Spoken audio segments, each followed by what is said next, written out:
Hello, sports scientists. So this chapter is about the criteria for good test. Remember the assignment that I gave you? You have to find out the fitness testing that relevant to measure some fitness component. Okay. So if in selecting the good test, you have to know the criteria. What are the criteria for good test? It's very crucial so that you are measuring in the standard protocol. Okay. Right. What is a good test? Before you select a test, please consider whether criterion-reference measurement or norms reference measurement should be used. These two types is very significant or very important for you to know. Either the test is criterion-reference measurement or norm reference measurement.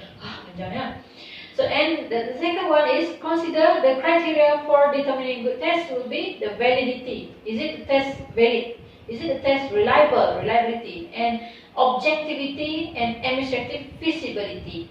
Is it easy to conduct? Is it very convenient for you to conduct the test? That should be taken concern of. So first we're going to discuss on the criterion and norms reference measurement. Okay, right. For the criterion reference measurement, individuals are expected to perform at specific level of achievement. Like for example, to enter sports science faculty, you need to perform some fitness level. If the blip test you just perform 3, you cannot enter the faculty. That's what we call criterion measurement. We set the criteria. And one example would be to be selected in a football team, one must be able to achieve a blip test score above 13. Are you familiar with blip test? The multi-stage shuttle run to measure the cardiovascular endurance.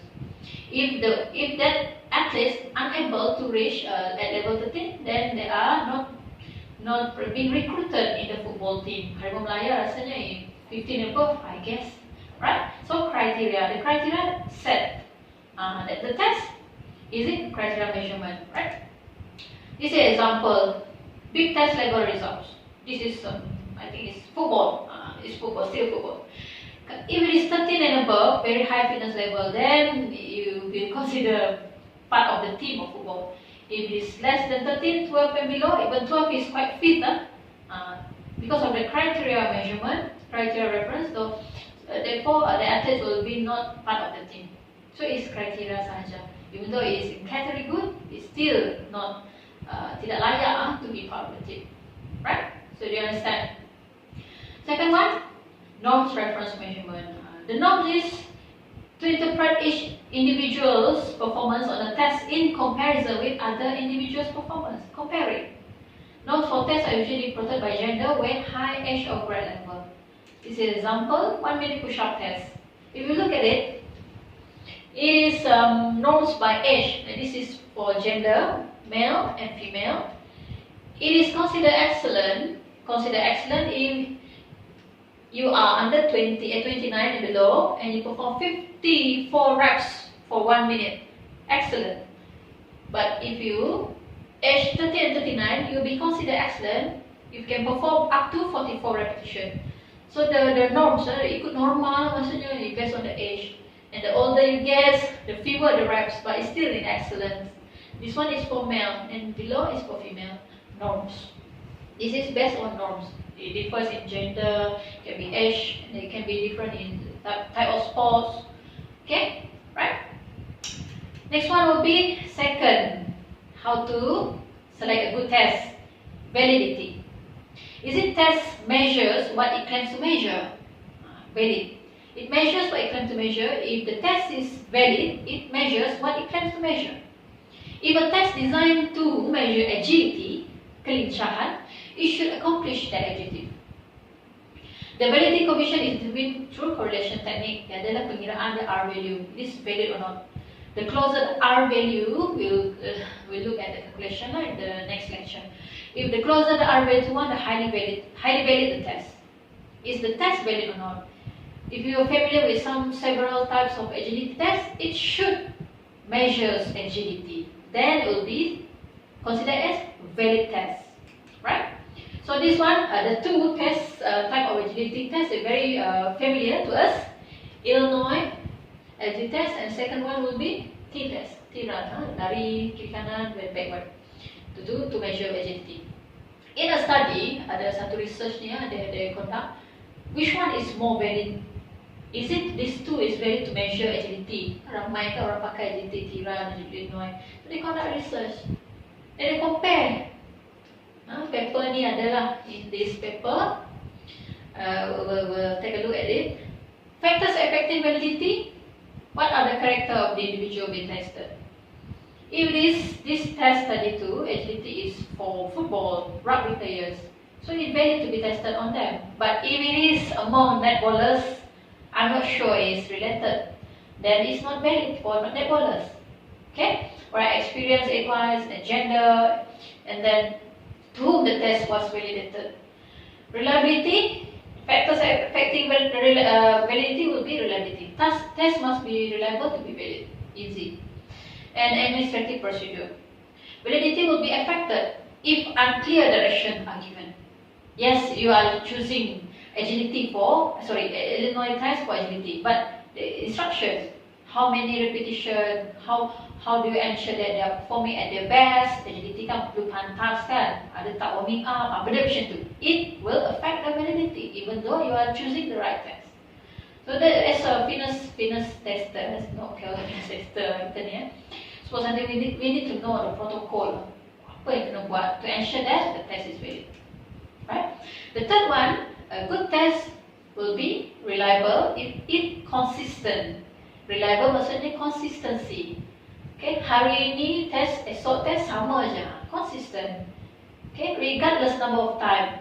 I measure dekat weighing scale tu hari ini, esok measure sama juga 54 kilo harapnya, lusa pun 54 tanpa mengambil kira lah penampakan berat badan, meaning that measurement is reliable. Kalau hari ni timbang 54, esok 61, jauh, lusa 72, something not right with that measurement. That means that test is not reliable. So no matter number of times of the testing, it is the same, so it's reliable, right? So again, we're talking about the R value. The range to 90, the closer the R value to 1, the more reliable test is, the more on the calculation. So what are the factors affecting reliability? Method of scoring. Objective the test, the more objective the test, the more reliable. The objectivity is they have number, okay, right? The heterogeneity of the group, in that serupa atau tidak, kepelbagaian kumpulan yang di measure tadi. And another one will be administrative procedure. Direction must be very clear. If the direction not clear, it will affect validity. Same goes to validity. Macam mana? If you are conducting big test, berapa kali you kena eliminate? 3 kali? 2 kali? Sentuh line tu? If you are familiar with the test, you know what I'm talking about. If you run, you have to touch the line or you have to U-turn on the line. Direction must be very clear. As a fitness tester. Okay, individuals should be ready, of course, warming up. Stretching is very important, followed by stretching. And they have not after activity yang membenatkan. If penat sangat, you giving them a fitness test, tidak reliable sudah. Sebab it affected by the energy loss and everything.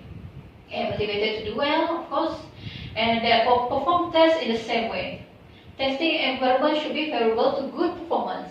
Dekat non-slippery surface, instruction to dengar, and then not in a very crowded. If it is that thing happen, this crowded, licin, not reliable. Even though the test selection is correct.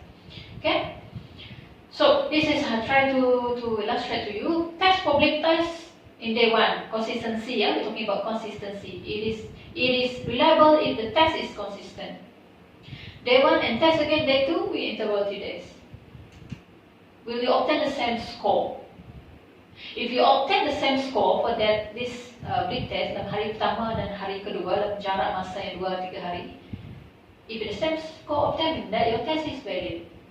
If like for example score 2 hari 2 very weak and then now the third day, second day is quite high, something alright, maybe the instruction, maybe it's option of place, and then okay, you can refer to Raya 2013. They compare the agility test to see the reliability and validity of this test. Okay, we are dealing with many scientific journal to see our facts, is it betul ke tidak, how to say it's reliable or not. Okay, have a look on it. This is an example of students doing 1 minute push-ups many years ago. You can critique your own. Are they doing the correct 1 minute push-up? Okay. Right. Okay. Cuba tengok. Right. Seorang tu buat laju sangat. Ini very slow and steady. This one is very controlled. Ini pun I don't know. So what's your comment on this four clients? Are they doing a correct 1 minute push-up? Is it the score of 10 will be reliable? That thing is considering, is it a good test? If they perform the same way, maybe you can say it's a correct test. But for them, lain, berbeza. Kita boleh argue, they are not reliable. Score dia tu tak valid lah. They are not performing it in the correct technique. Seorang tu is very fast, seorang very slow. Ataupun range of motion dia tak sampai lah. Dia sikit je. Dia punya range of motion sikit je. Something that. Okay. And the fourth one, objectivity. If the test is being conducted with 2 or more person, they administer the same test to the same group, obtain the same result. It is objectivity. Saya conduct test to you, the test.